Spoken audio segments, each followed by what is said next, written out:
So sa mga gumagawa ng Sintra board, no?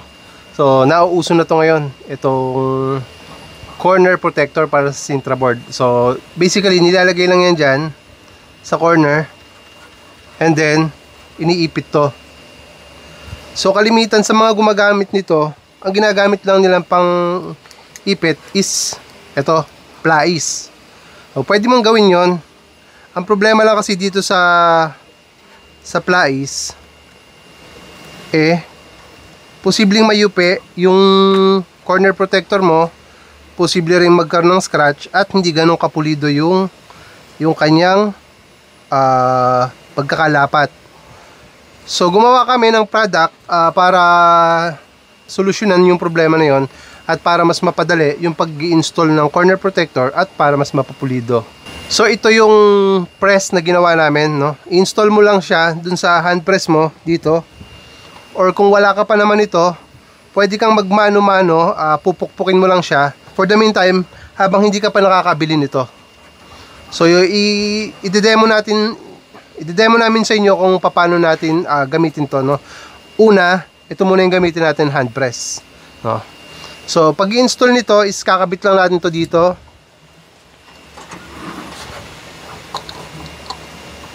And tapos i-install natin yung kanyang retainer screw.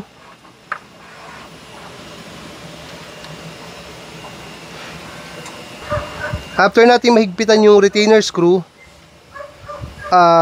kailangan natin tanggalin ito. Yan. And then install naman natin itong extender nung press natin. Ayan.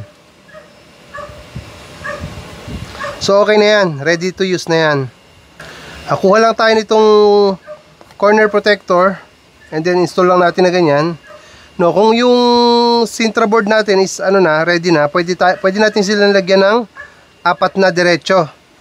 Parang gagawin natin is press na lang tayo ng press. So dahil for demo purposes lang naman to, isa lang muna yung lalagyan natin. And papakita namin sa inyo yung difference ng dalawa. So ito, subukan na natin.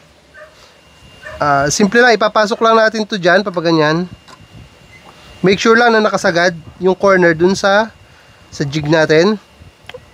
And then, ipepress lang natin to ng hanggang sa may konting force lang.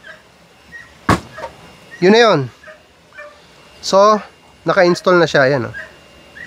So, ganito siya kapulido, unlike dito sa ginamitan natin ng plais. Ayan.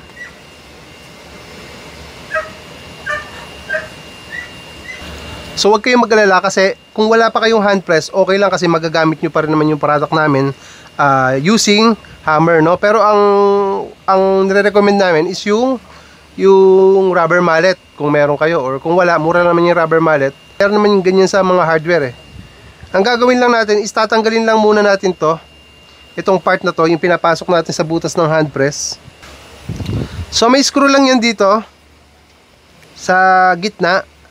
And unscrew lang natin yan hanggang sa matanggal natin itong part na to.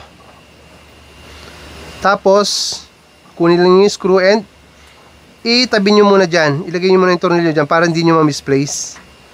Para just in case na meron na kayong hand press, magagamit nyo pa rin siya. Pag natanggal nyo na to, ikakabit naman natin itong rubber. At dito tatama yung hammer nyo.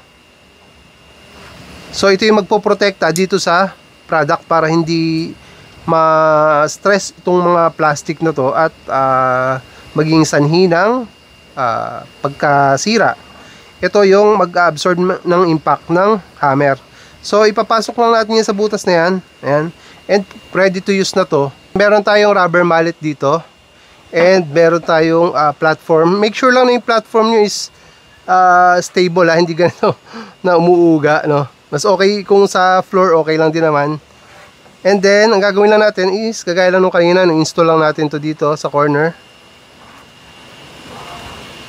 Tapos, ipasok lang natin dito sa jig.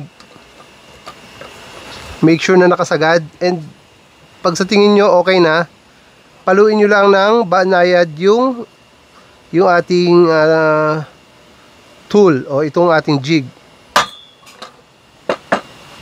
Yan din. Naka-install na siya, no? Mahirapan ka nang tanggalin yan. Pero mas recommended namin yung gagamitan mo ng hand press.